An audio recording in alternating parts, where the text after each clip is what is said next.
Bab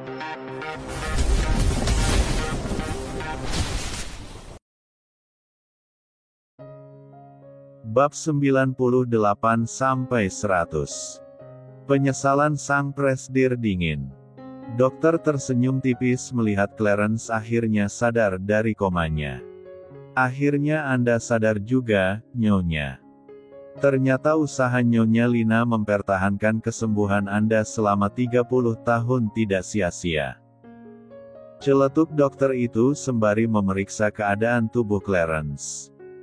Clarence tentu saja terkejut mendengar perkataan dokter itu. 30 tahun bukanlah waktu yang sebentar. Kami akan melepas beberapa alat medis yang menempel di tubuh Nyonya Clarence. Keadaan Nyonya Clarence juga sudah semakin baik. Jadi kalian tidak perlu khawatir dengan respon tubuh Nyonya Clarence yang terlalu lambat. Kita bisa melakukan terapi untuk memulihkan otot-otot pada tubuh Anda seperti proses tumbuh kembang anak kecil yang baru belajar melangkah. Sebagian orang koma bisa bernapas sendiri, tapi sebagian yang lain membutuhkan mesin untuk membantu proses bernapas. Orang koma akan mendapatkan kesadaran kembali secara bertahap walaupun pada kasus yang parah, orang koma baru sadar setelah beberapa minggu. Saat sadar, orang koma biasanya mengalami keadaan vegetatif atau kesadaran minimal. Jelas dokter itu membuat Lina dan yang lainnya bernapas lega. Karina masih berdiri di samping ranjang Clarence sembari menggenggam tangan wanita itu. Ia sedari tadi menatap wajah putih pucat itu dengan intens tanpa disadari wanita paruh baya itu. Clarence mengalihkan pandangannya saat melihat sepasang mata memandangnya dengan intens. Ia terkejut melihat wajah Karina sangat mirip dengan Lina. Apa kamu terkejut melihat putriku sudah tumbuh besar sekarang? Tanya Lina tersenyum lebar. Clarence ingin mengobrol banyak hal dengan Lina. Namun, kondisinya masih belum stabil. Aku akan menceritakan banyak hal padamu setelah kondisimu sudah memungkinkan. Sekarang kamu lebih baik fokus dengan kesehatanmu. Kami akan menemanimu melewati proses itu. Clarence mengedipkan kedua matanya menjawab perkataan Lina. Ia terus menatap wajah Karina tanpa mengalihkan pandangannya ke arah yang lain. Clarence juga tidak bertanya mengenai suaminya dan juga putranya saat sadar dari komanya. Hingga membuat Gavin sedikit bingung. Dering ponsel dari kantong celananya membuat Karina terkejut. Ia dengan cepat melepaskan genggamannya di tangan Clarence dan berpamitan keluar mengangkat panggilan masuk. Nona, Anda harus segera kembali ke Italia. Kami menemukan Tuan Muda Gultom pingsan bersimbah darah di depan gerbang keluarga Arnold. Kami tidak ingin Black Mamba salah paham. Kata seorang pria dengan suara panik dari sana. Apa Padre yang melakukannya? Gumam Karina dalam hati. Aku akan kembali ke Italia secepatnya. Tolong bawa dia ke rumah sakit dan pastikan keadaannya. Jawab Karina dengan cepat. Karina memutuskan kembali ke Italia saat itu juga setelah berpamitan dengan keluarganya. Meskipun David dan Darren penasaran dengan wajah panik saudari mereka. Mereka tetap tidak mau ikut campur dan bertanya lebih jauh lagi. Karena mereka tahu kalau kepergian Karina ke Italia tidak jauh-jauh dari masalah yang dibuat mantan suaminya. Karina kembali ke Italia sendirian. Karina juga sudah menitipkan ketiga anak-anaknya bersama keluarganya. Setibanya di Italia, Karina langsung pergi ke rumah sakit tempat Ocean dirawat. Ia melihat beberapa anggota The Devil berjaga di depan kamar rawat Ocean. Bagaimana keadaannya? Tanya Karina dengan wajah datar.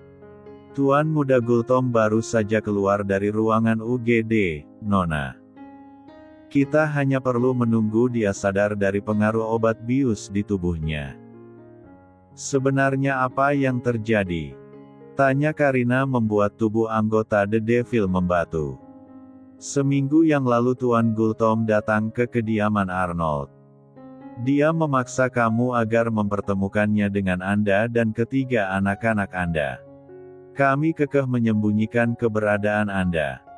Namun karena terlalu larut dalam emosi dan kemarahannya, Tuan Muda Gultom mengancam lalu menembak salah satu anggota The Devil hingga tewas. Saya yakin salah satu anggota The Devil yang kenal dekat dengan pria yang tewas seminggu yang lalu menuntut balas dendam atas kematian rekannya.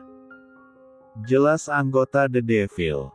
Setelah mendengar perkataan anggota The Devil, Karina masuk ke dalam ruangan rawat Ocean.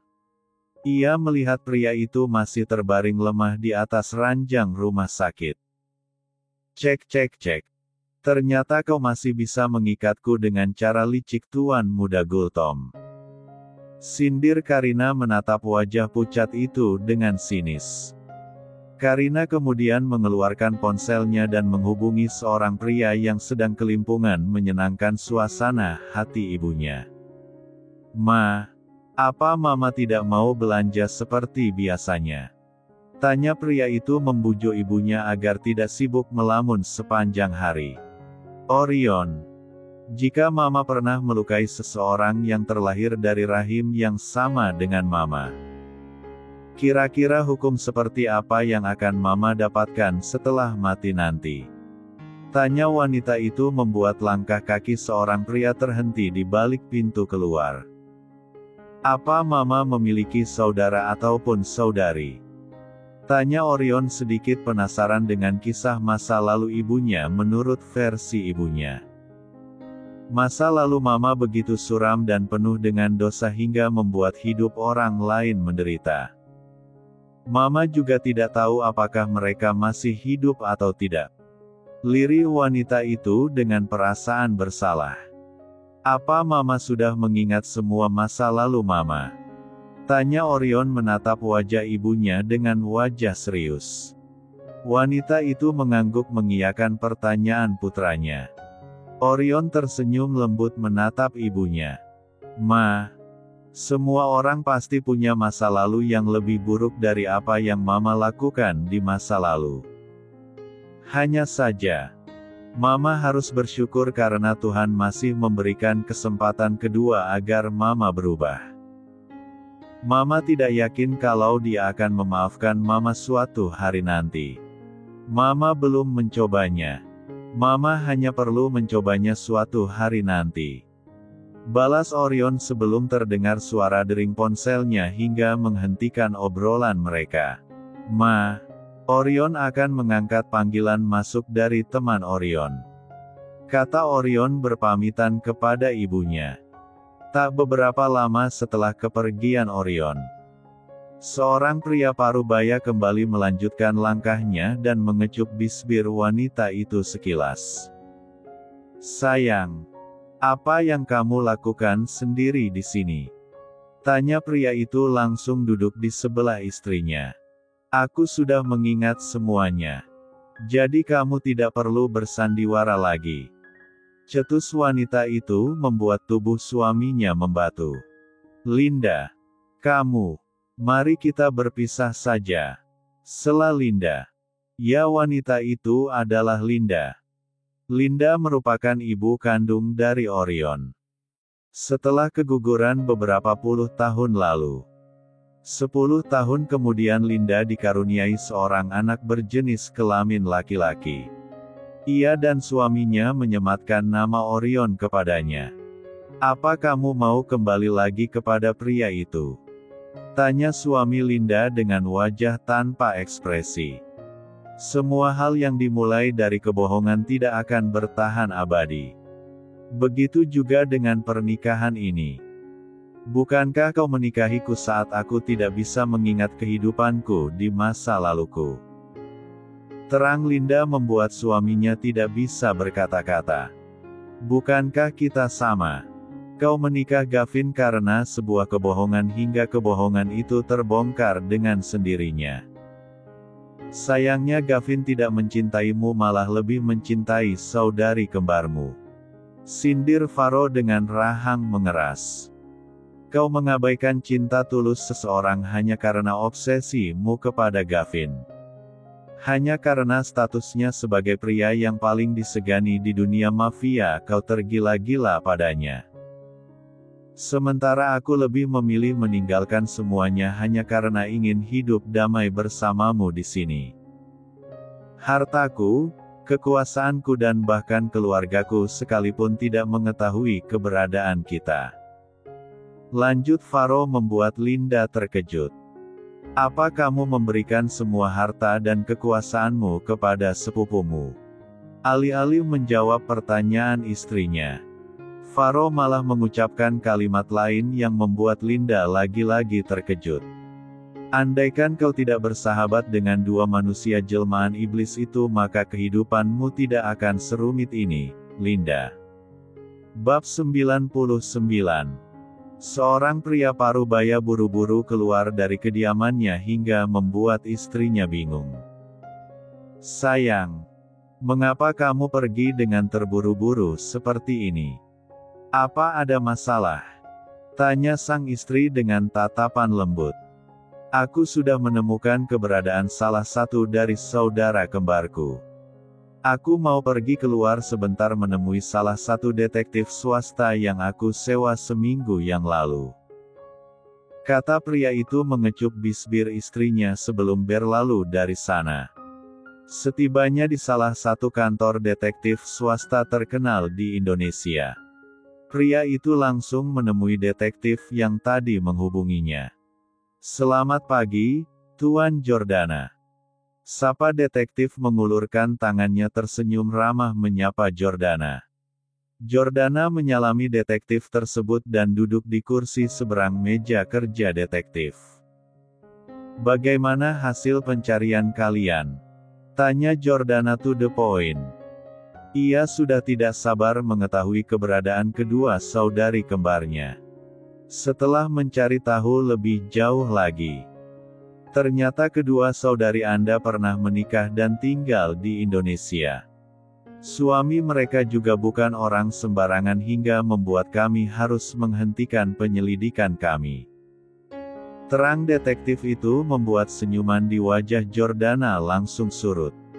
Ia pikir rencananya akan pupus karena tidak bisa melanjutkan penyelidikan itu. Tapi Anda tidak perlu khawatir. Kami sudah berhasil menemukan alamat kedua saudari Anda dari kantor catatan sipil. Kebetulan saat mereka menikah dan tinggal di sini, mereka meninggalkan fotokopi KTP mereka. Tapi, salah satu dari keduanya tidak ada di Indonesia.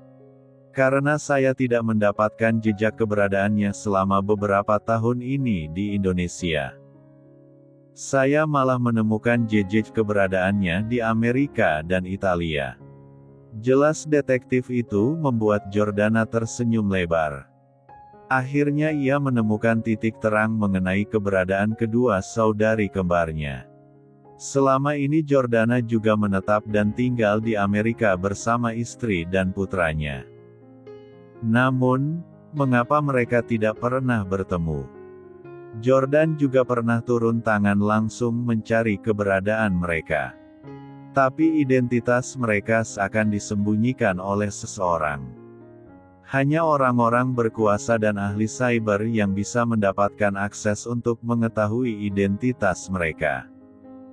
Anda bisa datang ke alamat XX bertemu dengan salah satu dari keduanya.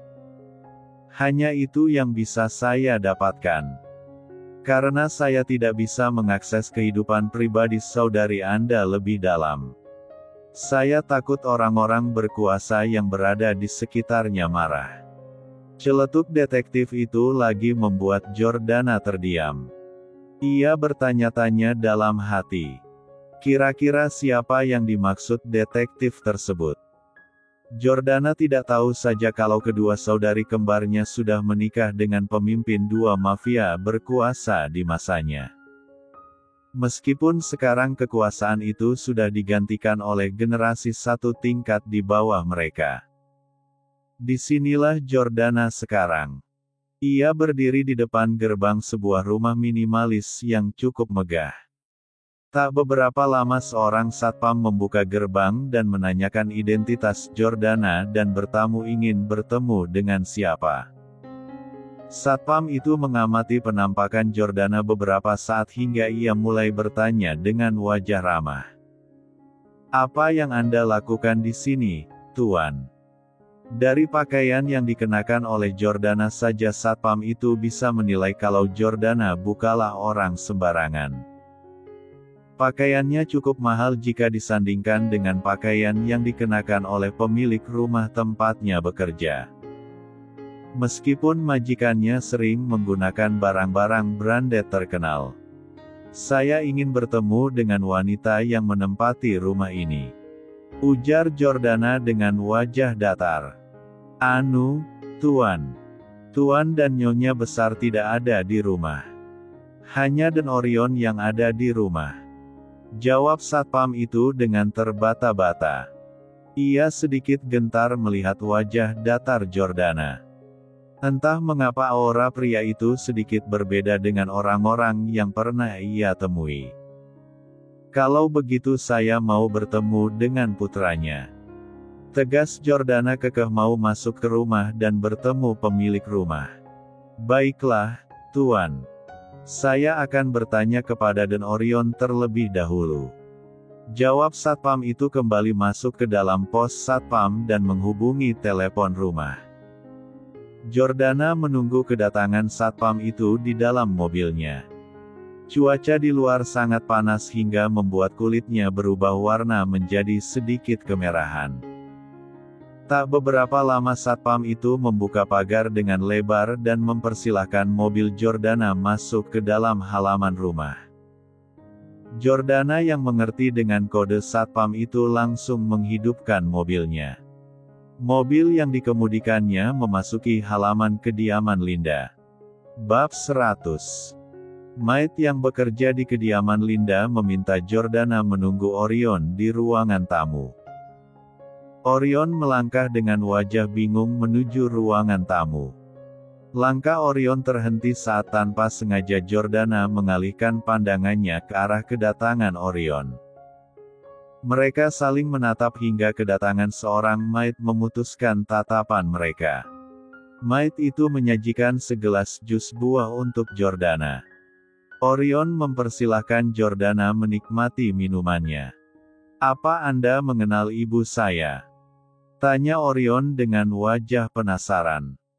"Apa kamu bisa meminta ibumu agar segera datang? Bilang saja Jordana mencarinya," jawab Jordana sembari menatap lama ke arah gelas yang disajikan oleh maid tadi. Orion yang mengerti arti tatapan pria itu langsung menyeletuk. "Jangan khawatir. Kami tidak akan menambah racun pada minuman tamu kami." Jordana berdehem pelan menormalkan ekspresi wajahnya. Ia sedikit malu karena Orion bisa juga menebak arti tatapan waspada di wajahnya. Orion dan Jordana mengobrol selama kurang lebih 1 jam.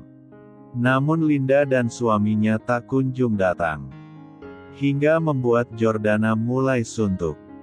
"Lebih baik Anda kembali besok lagi. Mungkin Mama dan Papa sedang ada urusan penting hingga tidak bisa ditinggalkan," tukas Orion merasa kasihan kepada Jordana. "Tidak apa-apa. Aku masih tahan menunggunya hingga 1 atau 2 jam lagi," kata Jordan menegakkan tubuhnya agar tidak mengantuk. Benar saja.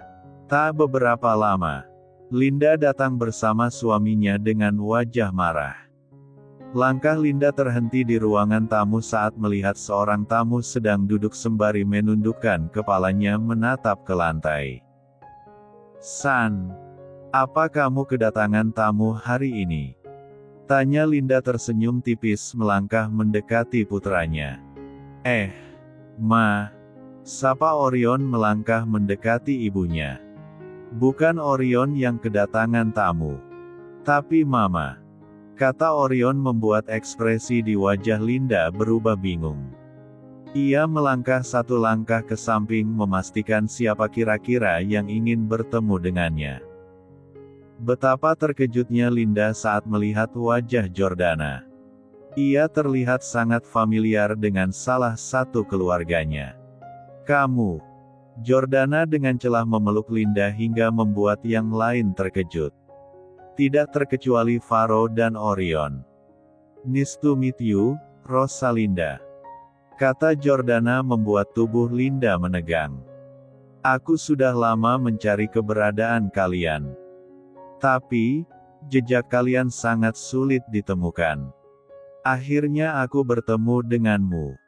Sementara Lina belum aku temukan sampai sekarang." Timpal Jordana membuat ketiga orang yang ada di sana bingung. Bingung mengapa Jordana bisa mengenali kedua saudari kembar itu. "Jordana Alexius. Apa kau tidak mengingat ataupun mengenal nama itu?" Celetuk Jordana melepaskan pelukannya. Sementara Faro dan Orion susah mencari ancang-ancang untuk menghajar Jordana karena seenaknya memeluk Linda. "Kakak, Linda." Potong Jordana kembali memeluk adiknya dengan hangat. "Akhirnya aku menemukanmu adikku." Lanjut Jordana membuat Orion dan Faro bernapas lega. Mereka pikir pria itu merupakan pria asing yang berniat mendekati Linda. Namun, ternyata pikir mereka salah. Saat berpelukan seperti itu membuat mereka mengingat masa-masa kecil mereka dulu. Meskipun ingatan itu sudah mulai buram, namun rasanya masih melekat di dalam hati. Sekilas cerita kedua orang tua Jordana, Lina dan juga Linda. Saat sedang menjalankan misinya, seorang pemuda tampan tanpa sengaja terdampar di salah satu pulau, yang dihuni salah satu suku pedalaman yang sudah tinggal di sana selama ratusan tahun atau bahkan bisa jadi selama ribuan tahun. Karena tidak banyak orang yang mengetahui pasti mengenai keberadaan suku tersebut. Terangnya saat merasa sakit di punggungnya akibat ledakan yang melukai setengah badannya. La merupakan salah satu anggota FBI yang memiliki tugas menangkap ketua bandar narkoboy yang sedang berlibur di negara Indonesia. Mereka dituntut untuk selalu hati-hati dan waspada dengan orang asing ataupun orang-orang di luar dari anggota agen FBI yang mereka kenal termasuk para penegak hukum di negara ini. Karena bisa saja mereka sudah disogok dengan beberapa koper uang rupiah agar menyamarkan keberadaan ketua bandar narkoba yang sedang mereka incar. Makanya mereka bergerak secara langsung dengan seizin pemerintah pusat. Tes. "Apa kau sudah menangkap Gusman?" tanya pria itu dengan suara lirih. "Ya, kami sudah mengepung hotel yang di-booking Gusman. Kami menangkap mereka saat sedang asik pesat narkoboy dan pesta XX bersama beberapa wanita. Kebetulan hotel yang di-booking Gusman berada di salah satu pulau terpencil di bagian timur Indonesia. Sehingga sangat sulit akses masuk ke daerah tersebut. Hanya para anak sultan yang sanggup membooking hotel itu. Karena hanya helikopter transportasi yang bisa digunakan menuju ke sana." "Emanuelson, apa kau baik-baik saja?" tanya rekannya dari seberang sana. "Aku baik-baik saja. Hanya saja helikopter yang aku gunakan meledak di udara. Aku tidak tahu terdampar di mana," sahut Emmanuel dengan suara lirih. Hingga suara seretan langkah kaki dari semak-semak membuat Emmanuel bersikap waspada. "Kami akan melacak keberadaanmu," balas rekan Emmanuel sebelum mengakhiri panggilannya. Emanuelson tentu saja terpesona melihat kecantikan seorang wanita muda, yang entah dari mana munculnya tiba-tiba saja sudah berdiri dengan anak panah di tangannya. Wanita itu struktur tinggi, berkulit putih dan memiliki rambut panjang berwarna coklat keemasan. Ia juga memiliki bola mata berwarna biru yang sangat indah. Wanita itu mengarahkan anak panahnya ke arahnya. Ia seperti ingin memanah Emmanuel untuk memastikan keamanan daerahnya. "You look so beautiful," ujar Emmanuel tersenyum manis menatap wanita itu. Bukannya baper mendengar pujian Emmanuel seperti wanita-wanita yang sering Emmanuel temui. Wanita itu malah menatap Emmanuel dengan wajah garangnya. "Pergi dari sini. Kau hanyalah orang asing yang tidak boleh masuk ke kawasan kami," kata wanita itu dengan bahasa daerah yang mungkin sudah biasa ia gunakan sehari-hari.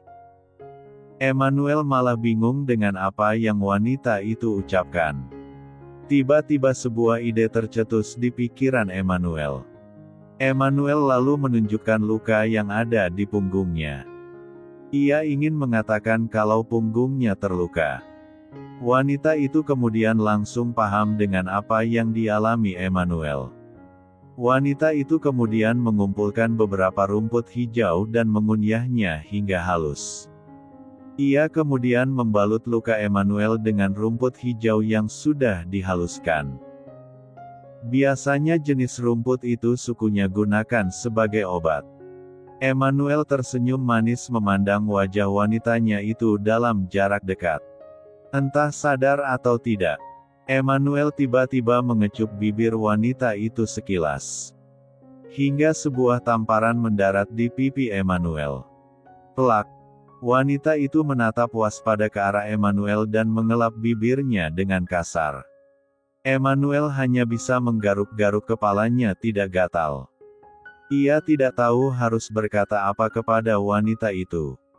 Meminta maaf pun wanita itu tidak akan mengerti dengan perkataannya.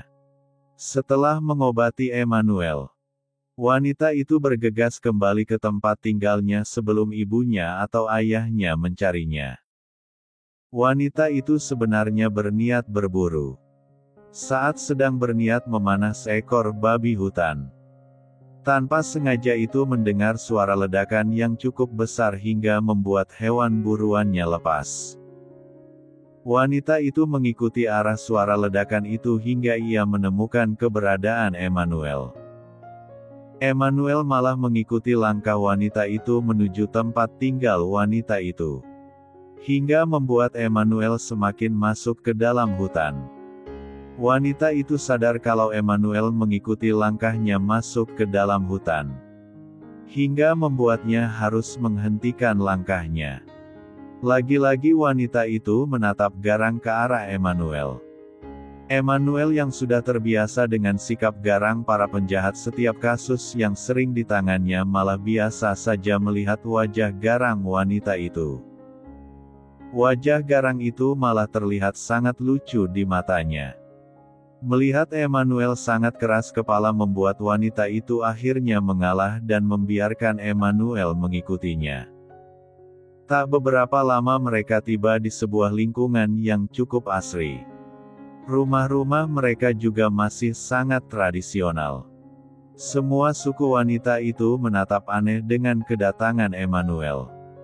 Karena suku mereka sangat menutup diri dari modernisasi ataupun lingkungan luar.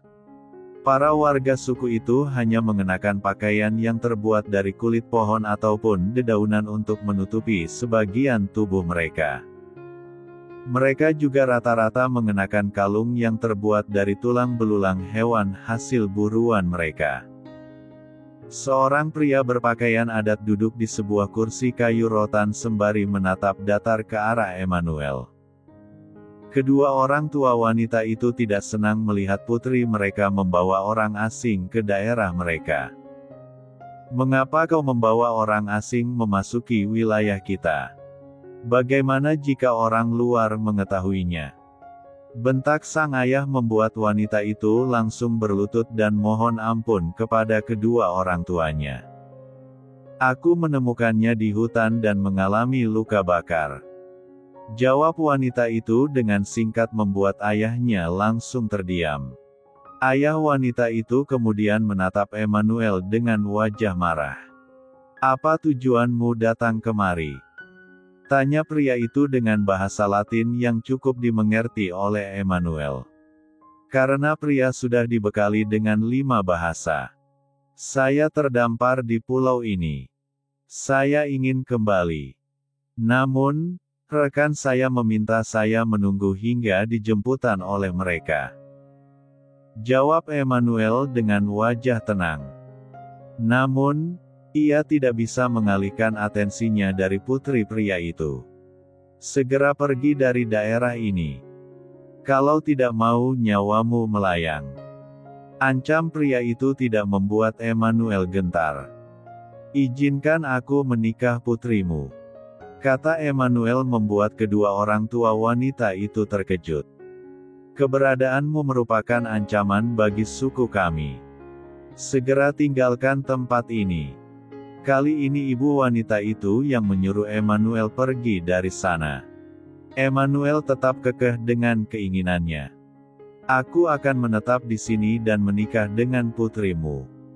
Tegas Emmanuel membuat kedua orang tua mereka semakin waspada dengan kedatangan Emmanuel. Semua warga juga menatap waspada saat melihat kepala suku mereka bertindak waspada. Lagi-lagi Emmanuel menggaruk kepalanya tidak gatal. Lagian siapa yang akan percaya dengan perkataan pria itu? Baru saja ketemu udah bilang mau menikah. Hahaha. Mimin pun ikut bingung. Oke, lanjut. Emmanuel menatap wajah ayah wanita itu dengan wajah serius. Aku serius dengan perkataanku. Aku ingin menikahi putrimu. Kau bisa mengajukan sebuah syarat untuk meyakinkan dirimu apakah aku layak menjadi pendamping putrimu atau tidak. Kata Emmanuel membuat pria itu tertegun. La kemudian menatap wajah putrinya dengan bahasa isyarat yang mungkin hanya mereka yang tahu. Aku terpesona dengan kecantikan putrimu. Jujur Emmanuel lagi membuat pria itu menghela napas panjang. Ayah wanita itu meminta Emmanuel tinggal menetap di sana dan berbaur dengan warga di sana. Setahun di sana membuat kedua orang tua wanita itu akhirnya luluh dan menerima pinangan Emmanuel. Mereka akhirnya menikah dengan mengikuti adat istiadat di sana. Emmanuelson dan istrinya menjalani hari-hari mereka dengan bahagia. Hingga membuat Emmanuel melupakan jati dirinya sebagai anggota FBI. Proses Alexandria. Emmanuel menyematkan nama baru itu untuk istrinya. Pertemuan mereka tentu saja sudah ditentukan oleh takdir. Perbedaan bahasa tidak membuat cinta mereka pudar. Mereka menetap selama beberapa tahun di sana. Emmanuel juga diajarkan banyak hal di sana. Hingga panggilan tugas dari pemerintah membuat Emmanuel harus kembali ke Amerika. Emmanuel meminta izin kepada kedua orang tua Roses agar mengizinkan Roses ikut dengannya kembali ke Amerika. Aku akan menjaga putri kalian dengan baik. Kata Emmanuel saat melihat wajah ragu di kedua wajah orang tua Roses. Baiklah. Jaga putri kami dengan baik. Aku mempercayaimu. Jawab kedua orang tua Roses hingga membuat Emmanuel tersenyum lebar. Emmanuel akhirnya membawa Roses ke negaranya dan menetap di sana hingga akhir hayat mereka.